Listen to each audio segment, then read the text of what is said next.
세 종류의 사람이 있다 이렇게 말하는데, 첫 번째 그리는 하나님을 발견하고 나서 그에게 봉사하는 사람으로 분별력 있고 행복한 사람. 두 번째 그리는 하나님을 발견하지 못했기 때문에 하나님을 찾는 일에 열중하는 사람으로 불행하지만 분별력 있는 사람. 셋째 그리는 하나님을 발견하지 못했을 뿐만 아니라 찾지도 않으면서 살고 있는 미친 자요 불행한 사람이다 이렇게 세 종류의 사람이 있다라고 말을 합니다. 또 그리스도인은 필요한 곳에서 복종하면서 필요한 곳에서 의심하고 필요한 곳에서 확신할 줄 알아야 한다고 말하면서, 이와 같이 하지 않는 사람은 이성의 힘을 이해하지 못한다 이렇게 말합니다. 그러니까 이성은 의심하고 그리고 의심하는 것을 확증하는 일들을 찾아 함으로 확신할 수 있게 하고 그리스도에게 복종하게 하는 것이 이성의 힘이다 이렇게 말합니다. 그러면서 이 세 가지 원칙에 어긋나게 행동하는 사람들이 있는데, 이들은 증명에 있어서 자신의 능력을 알지 못한 채 모든 것에 대해 증명이 가능한 것처럼 확신하면서, 또는 어디에서 복종해야 할지를 알지 못한 채 모든 것을 의심하면서, 또는 어디에서 판단해야 할지를 알지 못한 채 모든 것에 복종하는 사람들이다 이렇게 이제 말합니다. 다시 말하면 그리스도인은 필요한 곳에서 복종하고 필요한 곳에서 의심하고 필요한 곳에서 확신할 줄 아는 자이고, 그렇지 않은 자들은 정반대로 의심하지 않아야 될 것에서 의심하고 확신해야 될 때 확신하지 못하고 복종해야 될 때에 복종하지 않는 자들이다 이렇게 이제 말을 하고 있는 거죠. 본디 인간은 만족할 줄을 모르는 존재입니다. 왜 인간은 만족할 줄 모르고 감사할 줄 모르고 행복할 줄 모르고 살아갈까? 또 다른 이와 비교하여 우울해하거나 우쭐거리며 살아갈까? 그 본질은 탐심에 있기 때문에 그렇습니다. 탐심은 인간성의 본질이고 죄의 본질입니다. 이런 탐심을 다른 말로 하면 육체의 욕망이고 정욕인데, 사도 바울은 탐심으로 말미암아 살아가는 자들은 하나님 나라에 들어갈 수 없다고 갈라디아서에서 말씀을 하고 있습니다. 여러분이 분속이 시키는 대로 육체의 욕망을 따라 살면 여러분의 생활은 다음과 같은 결과를 가져옵니다. 곧 더러운 생각, 육신의 쾌락을 찾는 마음, 우상숭배, 마술, 헐뜯음과 싸움, 질투와 분노, 언제나 자기 이익을 추구하는 일, 불평과 비판적인 태도, 자기의 작은 당파 외에는 모두 나쁜 것으로 인정하는 배타주의와 거기서 나오는 잘못된 교설, 시기, 살인, 술주정, 흥청대며 먹고 마시는 것 따위입니다. 전에도 말했지만 한 번 더 당부합니다. 누구든지 이런 생활을 하는 사람은 하나님 나라를 물려받을 수 없습니다. 현대어 성경으로 읽어봤습니다.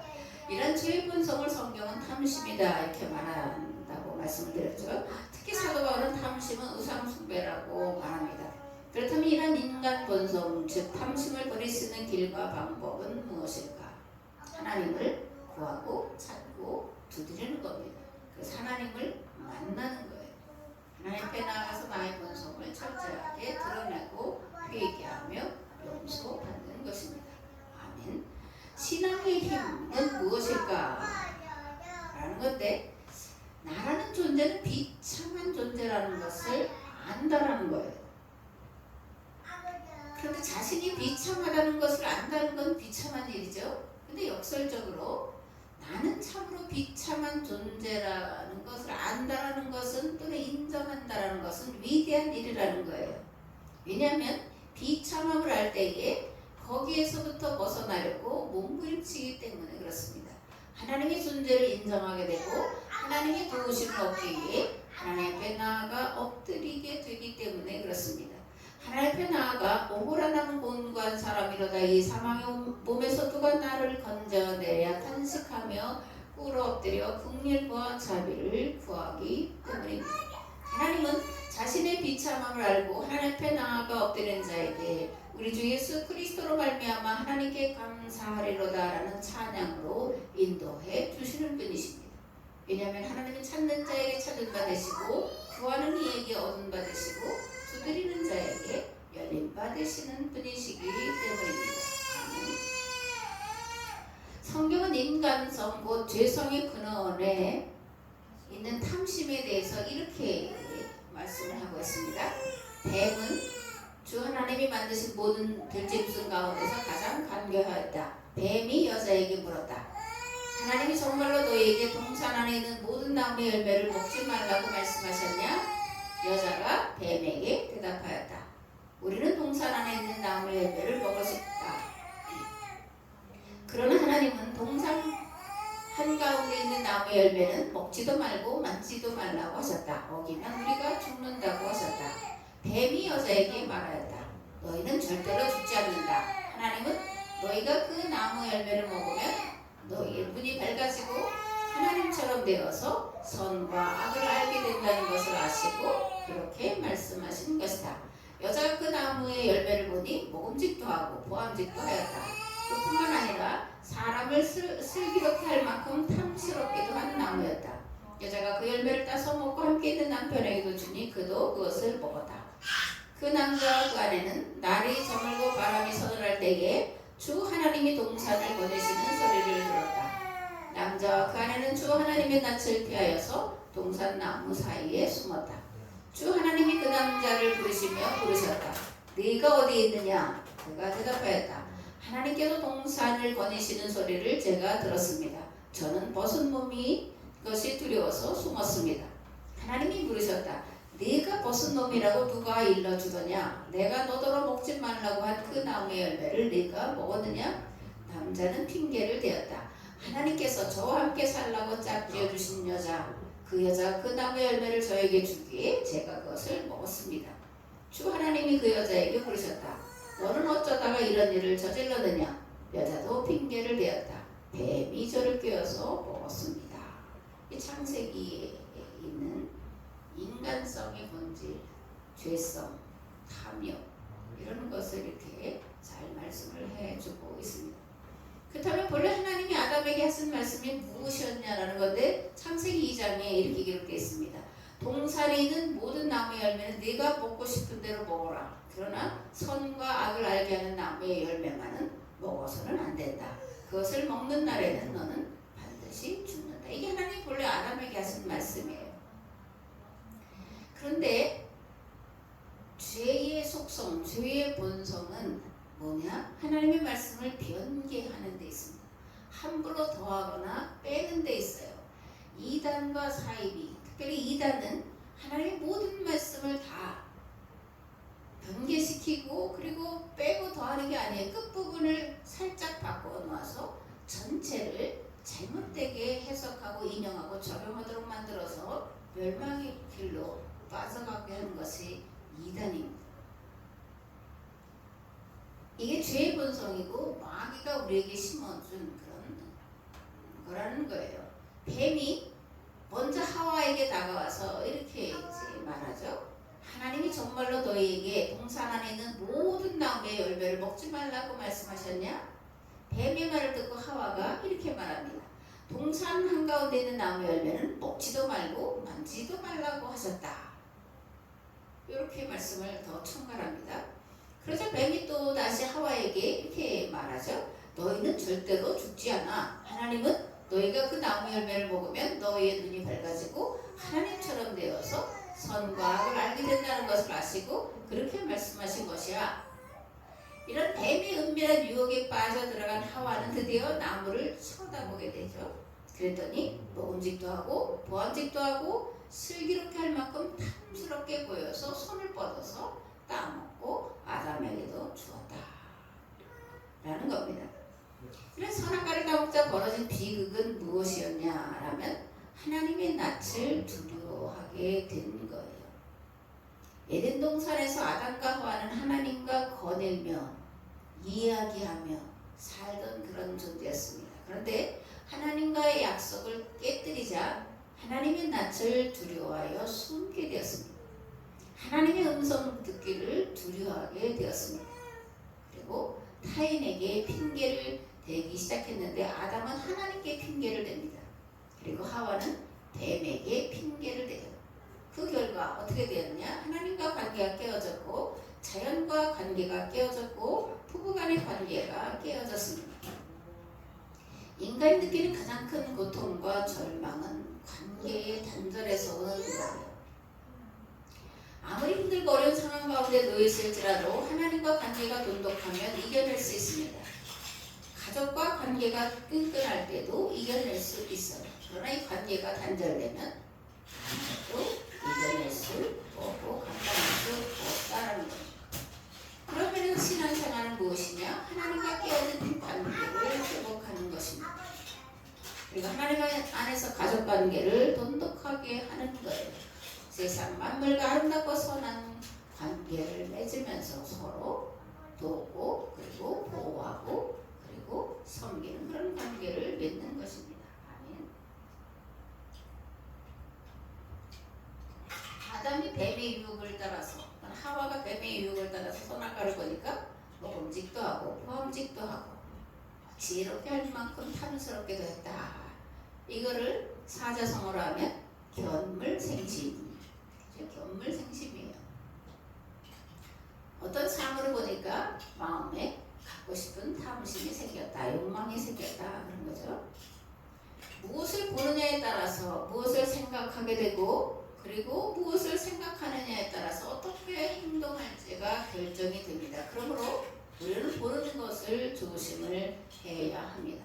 그러니까 내가 보는 것이 나가 어떤 존재를 규정하는 거라는 거예요. 그러니까 내가 세상의 것을 바라보면 세상에 속한 사람이고 하나님의 나라와 하나님의 의를 바라보면 하나님께 속한 자라는 거예요. 성경 말씀을 보면 하나님의 뜻과 계획이 무엇인지 생각하게 되고 그것을 이루기 위해 애쓰고 헌신하게 됩니다. 반면에 세상의 화려함을 보면 그것을 누리고 싶은 마음에 허황된 생각을 하게 되고 그것을 실행에 옮기고 그 결과 낭패에 이르게 되는데 이거를 잘 이제 설명해 놓은 이런 잘 엮어놓은 소설이 있는데 모파상의 목걸이라는 거예요. 여러분들 이거 거의 다 아실 텐데 마틸드라는 여인은 사치스럽고 허영심이 많은 여자였습니다. 인기를 얻고 싶었고 사랑받고 싶었고 다른 사람에게 자신을 드러내고 싶었어요. 그리고 상류층의 삶을 동경을 하는 여인이었는데 그럴 수 없는 형편 때문에 늘 현실에 불만족을 느끼며 살던 여인이었고 이 여인의 남편은 하급 공무원으로 아내의 욕망을 채워줄 수 없었던 그런 가난한 사람이었습니다. 어느 날 그런데 르와젤은 아내를 생각하면서 아내가 기뻐할 걸 생각하면서 이제 파티 초청장을 들고 집에 와요. 그런데 그 초청장을 보고 이 마틸드는 파티에 입고 갈 옷이 없다고 울음을 터뜨려요. 그래서 남편은 자기가 뭘 하고 싶어서 이렇게 쌓아놓은 쌈짓돈이라고 하죠. 쌈짓돈을 털어서 옷을 사줘. 그러니까 이번에는 옷에 어울리는 보석이 없다고 울고불고 짜증을 내서 결국 친구에게 가서 다이아몬드 목걸이를 빌리죠. 그래서 파티에 참석을 했고 몇 시간 행복하고 즐거운 그런 시간을 보내고 옵니다. 행복에 겨워서 집에 왔는데 그 흥분을 더 유지하고 싶어서 거울을 보면서 거울아 뭐 내가 얼마나 예쁘냐 그러고 싶었는지 거울을 봤는데 이 여인이 뭘 발견했냐면 자기 목에 걸려 있어야 될 다이아몬드 목걸이가 사라진 것을 발견하게 돼요. 그래서 다시 돌아가서 열심히 찾았지만 찾지 못하고 맙니다.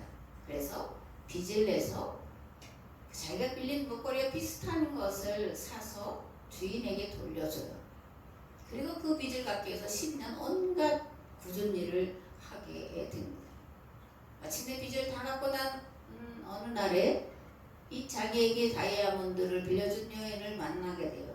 그러면서 내가 10년 동안 이러저러해서 그때 잃어버렸던 그 다이아 이제 값을 갚느냐고 고생했다 이런 이야기를 하니까 그 다이아몬드 반지를 목걸이를 빌려준 사람이 뭐라 그러냐면 그 겨우 500프랑 그러니까 요즘 우리말로 하면 한 100만원 또는 500만원 정도밖에 되지 않는다 라는 얘기를 듣습니다. 그러니까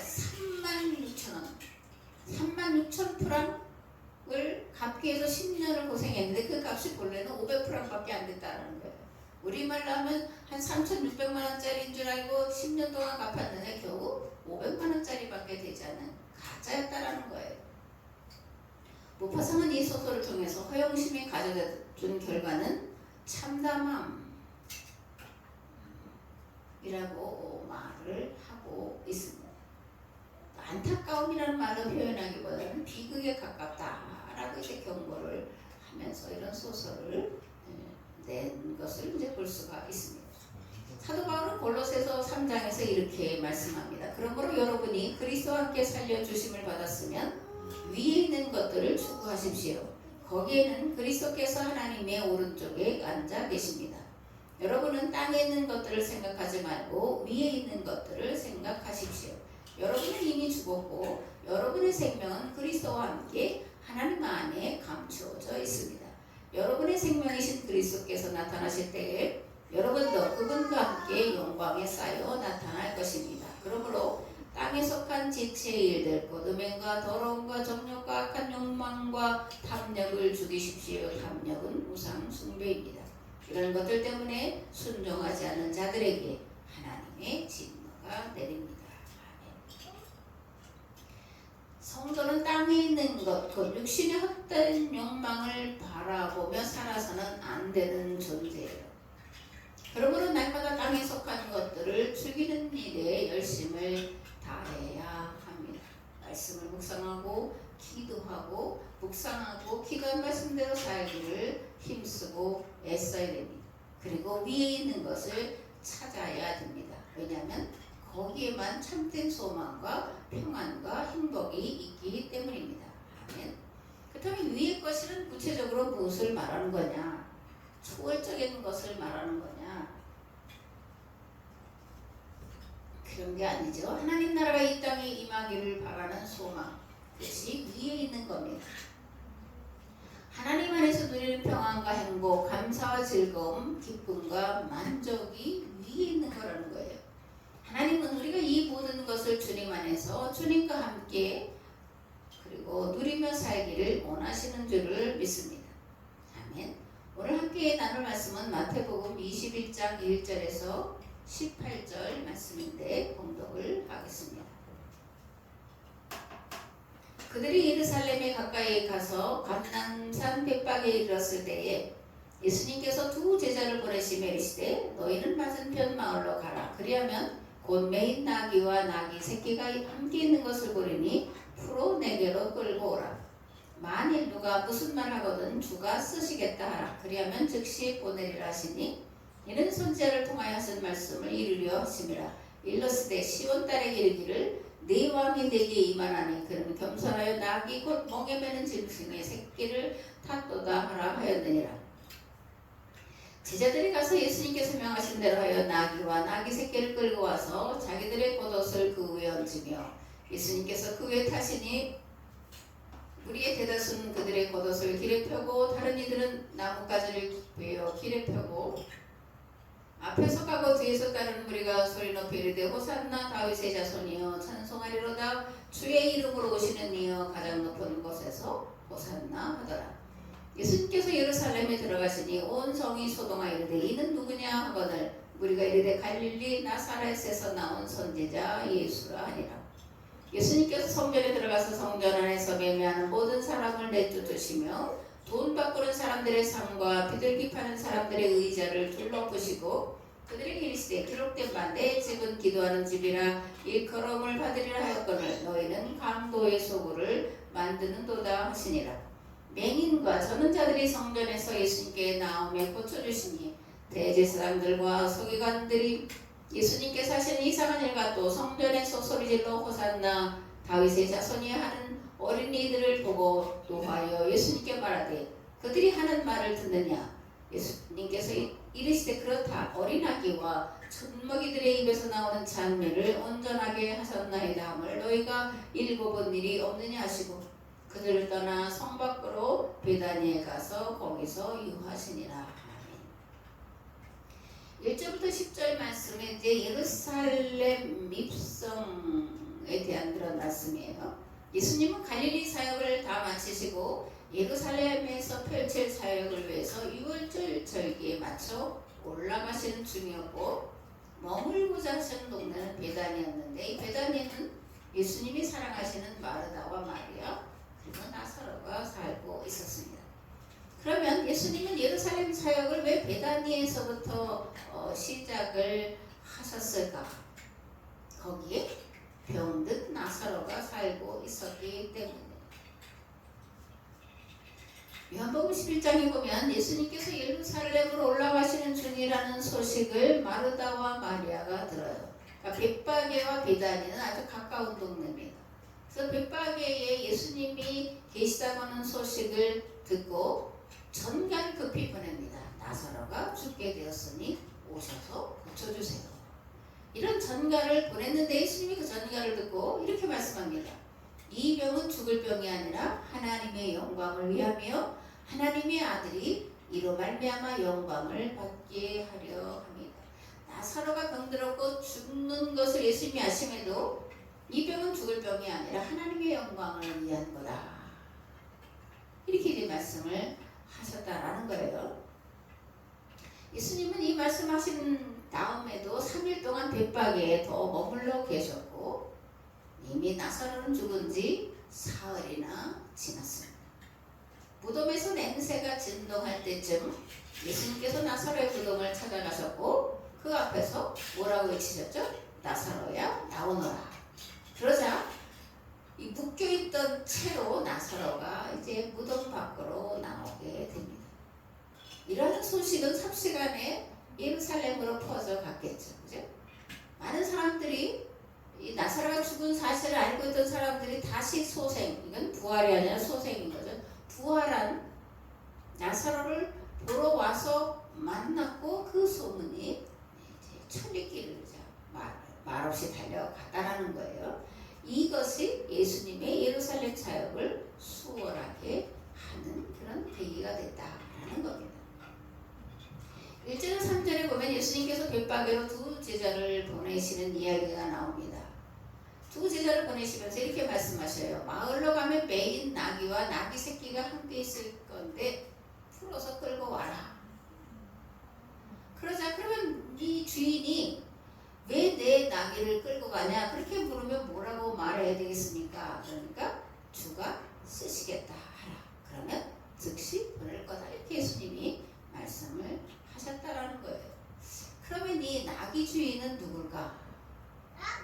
주가 쓰시겠다고 하는 그 말 한마디에 자기의 나귀를 새끼째 딸려서 보낸 이 사람은 누굴까?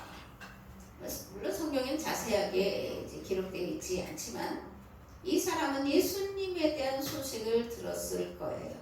아니면 금방 말씀드린 대로 나사로의 이야기를 들었거나 죽었다가 다시 살아난 나사로를 만났을 수도 있는 그런 사람이에요. 아무튼 예수님에 대해 호의적인 생각을 가졌던 것은 분명합니다. 그래서 나귀 주인은 예수님이 자기의 나귀를 필요로 한다는 소식을 듣고 기쁨과 감사함으로 내어주게 되고 예수님은 어린 나귀를 타고 예루살렘에 평화의 왕으로 입성을 하게 되죠. 예수님 왜 어린 나귀를 타시고 예루살렘에 입성하셨을까? 라는 건데 마태는 구약은 예언이고 신약은 성취다 이런 도식으로 이제 마태복음을 정리를 쭉 해 나가고 있어요. 그래서 우리가 잘 아는 대로 이 구약은 예언이고 신약은 성취라는 도식이 마태복음의 마태의 그런 역사관인데 어쨌든 마태는 구약에 오시라고 예언된 메시아 그가 곧 예수 그리스도시라는 것을 율법을 통해서 구약을 통해서 계속해서 이제 증명하는 일들을 하고 있음을 보게 됩니다. 그래서 스가랴서 9장 9절을 인용을 하는 거죠. 도성 시온아 크게 기뻐하여라. 도성 예루살렘아 환성을 올려라. 네 왕이 내게로 오신다. 그는 공의로우신 왕 구원을 베푸시는 왕이시다. 그는 온순하셔서 나귀 곧 나귀 새끼인 어린 나귀를 타고 오신다. 라는 스가랴서의 말씀을 인용합니다. 또 이사야서 62장의 말씀을 인용을 합니다. 보아라 주님께서 땅 끝까지 선포하신다. 딸 시온에게 일러주어라. 보아라 너희 구원자가 오신다. 그가 구원한 백성을 데리고 오신다. 그가 찾은 백성을 앞장 세우고 오신다. 호산나 호산나 호산나는 히브리어로 우리를 구원하소서 라는 뜻이에요. 근데 이 호산나라고 하는 이 말을 수전절이나 장막절 또는 6월절에 백성들이 이제 환호성으로 외치었는데, 본래 이 호산나라는 것은 우리를 구원하소서, 그런 메시아를 대망하면서 간구하는 기도였음을 알 수가 있습니다. 아멘. 12절에서 17절 말씀은 성전 정화 사건이에요.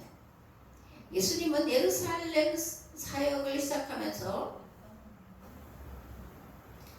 가장 먼저 하는 것이 뭐냐면 성전을 깨끗게 하는 것입니다. 물론 이제 복음서에 보면 예수님이 성전 정화를 2번 한 것으로 나온 데도 있고 1번 한 것으로 나온 데도 있는데, 어쨌든 성전 정화하는 사역을 예루살렘 사역의 첫걸음으로 내딛고 있습니다. 예수님은 성전에 들어가서 채찍을 만들어서 성전 안에서 매매하던 소와 양을 쫓아내시고 상인들의 돈 상자를 뒤집어 엎어버리십니다. 그리고 그들을 다 쫓아내셔요. 왜냐하면 내 집은 기도하는 집이라 일컬음을 받으려 하였거늘 너희는 강도의 소굴을 만들었다 라면서 이제 쫓아내시는 거죠. 여기서 분노하신 하나님, 의와 공의와 정의에 대해서 분노하신 우리 주님을 만나볼 수가 있습니다. 성전이 강도의 소굴이 되었다는 것은 무엇을 두고 하신 말씀일까 라는 건데, 예수님 당시 대제사장과 장로들은 정치인이라고 해도 틀리지 않았습니다. 이들은 이 절기의 본래의 목적인 가난한 자, 고아와 과부와 나그네 그리고 레위인을 돕기 위한 것을 변개시켜서 자신들의 돈벌이 수단으로 만들었습니다. 이들은 성전에서 사용하는 돈과 그 당시 로마 제국의 돈과 달리해서 성전세를 내려면 성전에서 사용되는 돈으로 바꿔야 한다고 하면서 이제 막대한 환전 수수료를 챙겼습니다. 또 멀리서부터 6월절 제사를 드리러 오는 사람들이 짐승을 끌고 올 수가 없잖아요. 그래서 이제 예루살렘 근처에 와서 사라 이렇게 말을 했는데 이게 비싸게 파는 거예요. 그래서 막대한 이익을 얻어서 어마어마한 부를 누리며 살고 있었습니다. 비단을 길바닥에 깔아서 비 오는 날 젖지 않게 뭐 그렇게 한 여인도 있다고 그러고, 우리말로 한 달에 수천만 원을 쓰면서도 부족해서 징징거리던 그런 대제사장의 부인들도 있었다라고 이제 전해오고 있습니다. 무엇보다 이들은 세례요한이 개혁한 예배, 즉 말씀 선포가 아니라 또다시 짐승으로 제사 드리는 방식을 고수했고, 예수님이란 대제사장과 장로들의 행태에 대해서 분노의 채찍을 휘두르시는 것입니다. 오늘 하나님께서 한국교회뿐만 아니라 세계에 있는 교회들을 찾아오시면 이보다 더한 분노의 채찍을 휘두르지 않으실까 하는 그런 염려가 참으로 많이 되는 그런 시점에 살고 있습니다. 교회는 기도하는 집이에요. 교회에서 성도가 드리는 기도를 통해서 하나님은 역사를 하시는데, 그러면 성도는 무엇을 기도해야 할까라는 겁니다. 먼저 하나님의 나라와 하나님의 뜻이 이루어지기를 기도해야 하는 거죠. 그리고 이 땅에 하나님의 평화가 임하기를 기도해야 하고, 전쟁이 끝나고 모두가 다 한 식탁에 둘러앉아 먹고 마심으로 함께 배부른 밥상 공동체가 이루어지기를 기도해야 합니다. 불평등과 불의, 극심한 빈부격차가 사라지고 공의와 정의가 실현된 나라가 이루어지기를 기도해야 합니다. 아멘. 예수님의 예루살렘 사역의 두 번째는 치유와 교육이었습니다. 14절에 보면 맹인과 전원자들이 성전에서 예수님께 나오매 고쳐주시니라고 기록되어 있고, 누가복음 21장에는 가르치시는 일에 힘쓰셨다고 기록하고 있습니다. 예수님께서는 낮에는 성전에서 가르치시고 밤에는 나와서 올리브산이라고 하는 산에서 지내셨다. 그런데 모든 백성이 그의 말씀을 들으려고 이른 아침부터 성전으로 모여들었다. 아멘. 교회는 기도하는 집이다 이렇게 말씀을 드렸습니다. 또한 교회는 하나님의 말씀이 선포되는 곳이에요. 예배는 하나님이 누구신지 역사가 무엇을 말하고 있는지를 가르치는 교육의 현장입니다. 그리고 교회는 이 땅 이루어질 하나님 나라의 모델이에요. 하나님은 교회에서 성도들이 모여 이 땅에 하나님의 공의와 정의가 실현되기를 간구하는 기도에 귀 기울이시고 응답하시는 좋으신 아버지 하나님이십니다. 서로 용서하기를 먼저 하며 서로 용납하기를 먼저 하며 서로 높여주고 세워주는 공동체를 향해 항상 귀 기울이시고 눈을 향하시며 그들을 도우시려고 권능의 손길을 펼쳐 보이시는 아버지이십니다.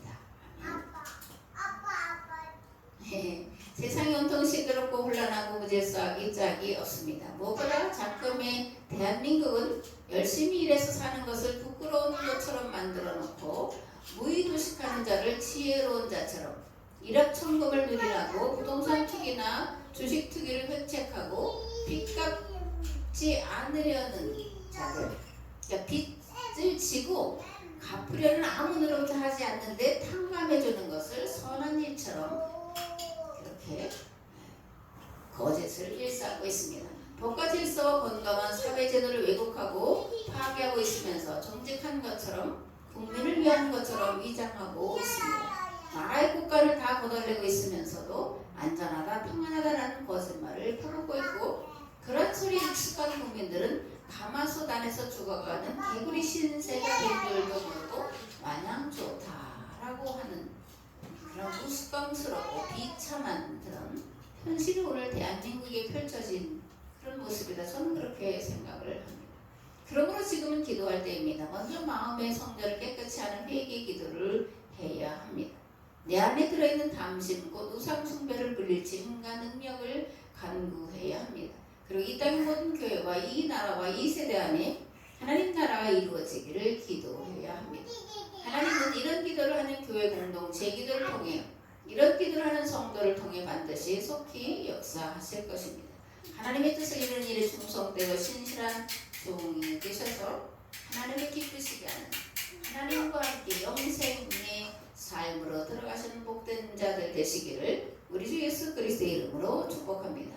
아멘.